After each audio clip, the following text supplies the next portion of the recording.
दोस्तों नमस्कार, जोहार। चलिए जानते हैं झारखंड सूबा की ताज़ा खबरों को। लेकिन उससे पहले अगर आपने अभी तक इस चैनल को सब्सक्राइब नहीं किया तो सब्सक्राइब कर लें, जिससे कि आपको झारखंड सूबा की ताज़ा खबर रोजाना मिलती रहे। सबसे पहली खबर, झारखंड सरकार के 4 साल पूरे होने पर मुख्यमंत्री हेमंत सोरेन ने गिनाई उपलब्धियां, केंद्र की मोदी सरकार पर साधा निशाना। झारखंड के मुख्यमंत्री हेमंत सोरेन ने रांची के काके रोड स्थित मुख्यमंत्री आवासीय परिसर में आयोजित पत्रकार संवाद में कहा कि झारखंड हर चुनौती से निपटने को तैयार है और राज्य के सर्वांगीण विकास में गांव का विकास महत्वपूर्ण है। राज्य सरकार के अंग के रूप में कार्य कर रहे कर्मचारियों, पुलिसकर्मी, शिक्षक, आंगनबाड़ी कर्मी समेत कई वर्ग के अनुबंध कर्मी की पुरानी मांगों को सरकार ने पूरा किया है और वो झारखंड सरकार के 4 साल के उपलक्ष्य में उपलब्धियां गिना रहे थे। बड़ी खबर, राहुल गांधी के झारखंड आने के ठीक पहले होगी एकता महारैली, आदिवासी के मुद्दे पर होगी बात, बंधु तिर्की ने दी है जानकारी। पूर्व मंत्री और प्रदेश कांग्रेस के कार्यकारी अध्यक्ष बंधु तिर्की ने दावा किया कि 4 फरवरी 2024 को प्रस्तावित आदिवासी एकता महारैली में झारखंड के आदिवासियों के मुद्दों की बात होगी। बड़ी बात यह है कि इस रैली का आयोजन कांग्रेस के पूर्व अध्यक्ष राहुल गांधी के झारखंड आगमन से ठीक पहले हो रहा और ज्ञात हो कि राहुल गांधी दूसरे चरण में भारत न्याय यात्रा कर रहे, जो कि 14 जनवरी से शुरू होकर 20 मार्च तक चलेगी।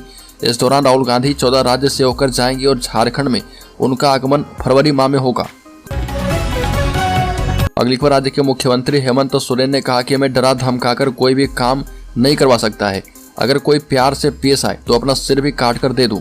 मुख्यमंत्री हेमंत सोरेन ने यह बात शुभम संदेश संवाददाता के इस सवाल के जवाब में कही, जिसमें उनसे पूछा गया था कि आप लगातार कह रहे हैं कि जब भी केंद्र से राज्य का हिस्सा मांगते हैं तो हमारे पीछे ईडी और जांच एजेंसी लगा देती है। सरकार गठन के कुछ घंटे बाद से ही हमारी सरकार को गिराने का प्रयास शुरू हो गया।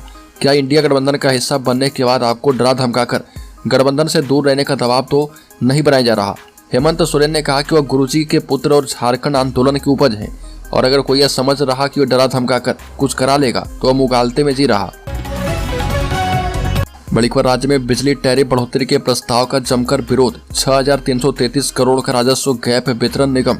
बता दें कि झारखंड बिजली वितरण निगम के टैरिफ प्रस्ताव पर झारखंड राज्य विद्युत नियामक आयोग ने आईएमए भवन में जनसुनवाई का आयोजन किया और इस दौरान व्यापारियों और उपभोक्ताओं ने बिजली दर बढ़ोतरी के प्रस्ताव का जमकर विरोध किया है। व्यापारियों ने कहा कि बिजली विभाग नियामक आयोग के फैसले को ही नहीं मानता है और पिछले बार की जनसुनवाई में आयोग की ओर से दिए गए निर्देश अब तक पूरे नहीं किए गए हैं। बड़ी खबर, एनआईए ने मुख्य सचिव और डीजीपी को लिखा पत्र, पुलिसकर्मी को प्रतिनियुक्ति पर भेजने का किया अनुरोध। राष्ट्रीय जांच एजेंसी ने झारखंड पुलिस से इंस्पेक्टर, सब इंस्पेक्टर, एएसआई और कांस्टेबल को प्रतिनियुक्ति पर भेजने का अनुरोध किया और इस संबंध में एनआईए ने मुख्य सचिव और डीजीपी को पत्र लिखा है। पत्र में लिखा कि एनआईए के विभिन्न ब्रांचों में 43 इंस्पेक्टर, 51 सब इंस्पेक्टर को जल्द से जल्द शामिल किया जाए। बड़ी खबर, झारखंड के रांची में सड़क हादसे में 4 लोगों की मौत, तेज रफ्तार कार के उड़े परखच्चे। झारखंड की राजधानी रांची में सड़क हादसे में 4 लोगों की मौत हो गई। तेज रफ्तार कार के बिजली के पोल में जोरदार टक्कर मारने के कारण यह हादसा हुआ। कार पलटने से ड्राइवर समेत सभी 4 लोगों की मौत घटनास्थल पर हो गई और सूचना मिलते ही पुलिस मौके पर पहुंची और इसके बाद स्थानीय ग्रामीणों के सहयोग से इन्हें रिम्स भेजा गया। डॉक्टरों ने सभी को मृत घोषित कर दिया और मृतक बरियातू बस्ती एवं ओरमांझी के रहने वाले थे। बड़ी खबर, दामोदर नदी और झरिया को प्रदूषण मुक्त बनाने के लिए हाईकोर्ट जाएंगे सरयू राय। विधायक सरयू राय ने प्रेस बयान जारी कर दामोदर नदी में आउटसोर्सिंग खदानों का ओवर डंप गिराने और झरिया में वायु प्रदूषण की समस्या के समाधान के लिए हाईकोर्ट जाने की बात कह रहे। विधायक ने कहा कि 31 दिसंबर तक झारखंड राज्य प्रदूषण नियंत्रण परिषद उक्त समस्या का समाधान नहीं करती है तो जनवरी में हाईकोर्ट का दरवाजा खटखटाया जाएगा। और विधायक सरयू राय ने कहा कि वर्ष 2011 में दामोदर एवं अन्य नदियों के प्रदूषण और नदी के किनारों का अतिक्रमण करने की घटनाओं का उच्च न्यायालय के तत्कालीन माननीय मुख्य न्यायाधीश ने स्वतः संज्ञान लिया था और मेरी हस्तक्षेप याचिका को स्वीकार किया था। हस्तक्षेप याचिका पर न्यायालय के विधि सम्मत आदेश के बाद कई जगहों से दामोदर नदी का अतिक्रमण हटाया गया।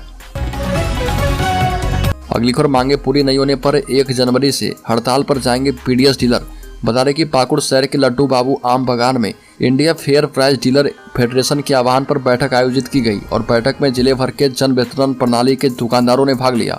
बैठक में मुख्य रूप से केंद्रीय अध्यक्ष सह झारखंड राज्य के प्रदेश अध्यक्ष ओमकार नाथ झा, जिला अध्यक्ष अब्दुस सलाम समेत अन्य मौजूद रहे और बैठक में मुख्य रूप से 30,000 रुपये मानदेय करने, कोरोना काल में बांटे गए 12 माह का बकाया कमीशन भुगतान करने और कोरोना काल में जन वितरण प्रणाली विक्रेताओं से लिए गए खाली जूट बोरे का भुगतान करने, अनुकंपा के नियमों को पूर्व की भांति लागू करने और डीलर्स का 5% शॉर्टेज बेस्ट देने की मांग को लेकर विचार विमर्श किया गया।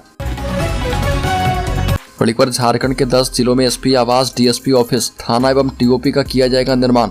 झारखंड के 10 जिलों में एसपी आवास, डीएसपी ऑफिस, थाना, टीओपी समेत कई भवनों का निर्माण एवं मरम्मत कार्य होगा। इसे लेकर गृह कारा एवं आपदा प्रबंधन विभाग के द्वारा झारखंड पुलिस को 22 करोड़ रुपए आवंटित किए गए हैं। साहिबगंज में डीएसपी क्वार्टर बनाने के लिए 1 करोड़, जैप 9 में बाउंड्री का निर्माण के लिए 1 करोड़ और जैप 9 में बास टावर का निर्माण करने के लिए 1 करोड़ का भुगतान किया गया है। बड़ी खबर, राज्य में पिछले 1 साल में 397 नक्सली गिरफ्तार, संगठित आपराधिक गिरोह के 248 क्रिमिनल किए गए गिरफ्तार।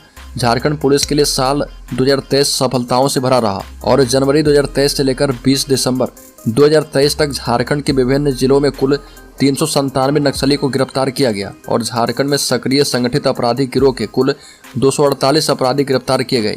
इसके अलावा झारखंड पुलिस ने इस साल 1 साल के दौरान 834 साइबर अपराधियों को अरेस्ट किया है। साथ ही 5 करोड़ रुपए बैंक अकाउंट में फ्रीज करवाया गया। बड़ी खबर, झारखंड सरकार को भाजपा ने कटघरे में खड़ा किया और प्रदेश भाजपा ने 20 पन्नों का आरोप पत्र जारी किया। भाजपा की झारखंड इकाई के प्रमुख बाबूलाल मरांडी ने कहा कि झारखंड मुक्ति मोर्चा के नेतृत्व वाली सरकार का कार्यकाल भ्रष्टाचार, बिगड़ती कानून व्यवस्था और अधूरे वादों से भरा हुआ है। भाजपा ने सरकार की कथित विफलताओं को उजागर करने के लिए आरोप पत्र जारी किया और हेमंत सोरेन की सरकार के 4 साल पूरे होने से पहले राजधानी रांची में चार्जशीट जारी करते हुए मरांडी ने कहा कि झारखंड मुक्ति मोर्चा ने राज्य में महिलाओं और आदिवासी को लुभाने के लिए कई वादे किए और 5 लाख नौकरियां और बेरोजगारी भत्ता देने का वादा भी किया, लेकिन वादे पूरे नहीं किए गए। अगली खबर, झारखंड मुक्ति मोर्चा के नेता पप्पी सिंह किए गए गिरफ्तार, सीआरपीएफ जवान की पत्नी के अपहरण का है आरोप। पाकुड़ के महेशपुर से की गई गिरफ्तारी।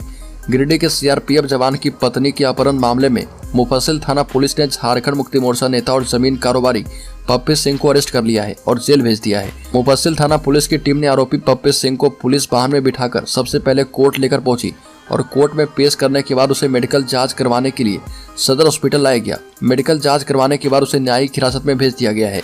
जानकारी के मुताबिक मुफस्सिल थाना क्षेत्र के सीओडी निवासी एक सीआरपीएफ जवान ने पुलिस को आवेदन देकर पप्पी सिंह सहित अन्य लोगों पर उसकी पत्नी का अपहरण करने का भी आरोप लगाया था। बड़ी खबर, हजारीबाग में बढ़ा नशे का गोरख धंधा। 1 साल में 197 किलो से ज्यादा गांजे के साथ ब्राउन शुगर बरामद। पुलिस को मिली है सफलता। हजारीबाग जिले में बीते 1 साल में नशे के कारोबार फलते फूलते रहे हैं। नशे की शायद ही कोई ऐसी वेराइटी हो जो यहाँ पर नहीं बिकते हो। ऐसा हम नहीं बल्कि हजारीबाग पुलिस के आंकड़े बताते हैं। हजारीबाग पुलिस ने अपनी 1 साल की उपलब्धियों का लेखा जोखा जारी किया। यह लेखा जोखा बता रहा कि बीते 1 साल में पुलिस ने सबसे ज्यादा कार्रवाई नशा और इससे जुड़े कारोबारी पर की है और इसका साफ मतलब होता है कि जिले में नशे के कारोबार का बाजार गर्म रहा। हजारीबाग पुलिस ने गांजा से लेकर ब्राउन शुगर तक बरामद किए हैं। अगली खबर, पलामू में नए साल को लेकर सुरक्षा की तैयारी। हुड़दंग करना और ट्रैफिक नियम की अनदेखी पड़ेगी भारी। तैनात किए गए सुरक्षाकर्मी। नए साल के जश्न में नियमों का खास ध्यान रखना होगा। पलामू में कई जगहों पर पिकनिक स्थलों पर लोगों की भीड़ उमड़ने लगी है और इसे देखते हुए पलामू पुलिस ने विधि व्यवस्था बनाए रखने और लोगों को सुरक्षित रखने के लिए तैयारियां शुरू कर दी है और ब्रेथ एनालाइजर से पुलिस टीम वाहन चालकों की जांच करेगी। नशे में पाए जाने पर जेल भी जाना पड़ सकता है।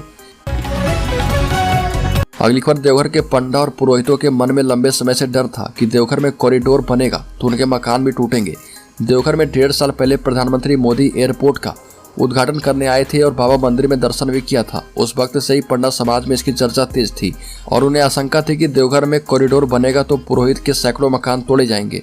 सांसद निशिकांत दुबे ने पुरोहितों के मकान टूटने की अफवाह पर विराम लगा दिया है और सांसद ने कहा कि राज्य सरकार जहां अपनी राजनीतिक सोच रखती है, मैं इनसे आगे की सोचता हूं। बड़ी खबर, पलामू में इलाज करवाने आई महिला से रेप। पलामू डीसी और एसपी के ड्राइवरों ने किया दुष्कर्म।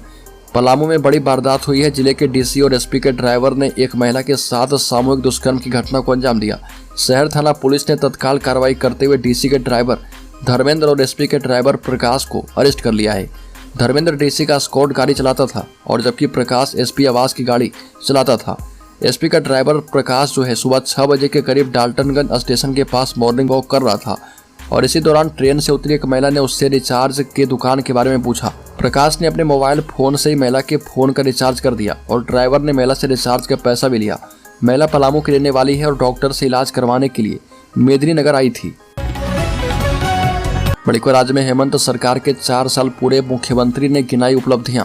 बीजेपी ने जारी कर दिया आरोप पत्र, कहा कि फाइल फोल्डर और बॉस की सरकार है। 29 दिसंबर को सीएम हेमंत सोरेन सरकार के 4 साल पूरे हो चुके हैं और सरकार इसे उपलब्धियां मान रही है। वहीं मुख्यमंत्री हेमंत सोरेन ने पत्रकारों से बातचीत के दौरान सरकार की उपलब्धियां गिनाई और अपनी प्लानिंग से रूबरू करवाया। और जब मुख्यमंत्री हेमंत सोरेन अपनी उपलब्धियां गिना रहे थे, ठीक उसी वक्त बीजेपी हेमंत सरकार को लेकर अपने आरोप पत्र जारी कर रही थी। मुख्यमंत्री हाउस में हेमंत सोरेन अपनी उपलब्धि बता रहे थे, तो दूसरी ओर भाजपा प्रदेश कार्यालय में बीजेपी प्रदेश अध्यक्ष बाबूलाल मरांडी आरोप पत्र जारी किए और 20 पन्ने का आरोप पत्र जारी करते हुए बीजेपी के प्रदेश अध्यक्ष मरांडी ने कहा कि सरकार में ठगबंधन मालामाल हो रहे, जबकि झारखंड राज्य बदहाल हो रहा।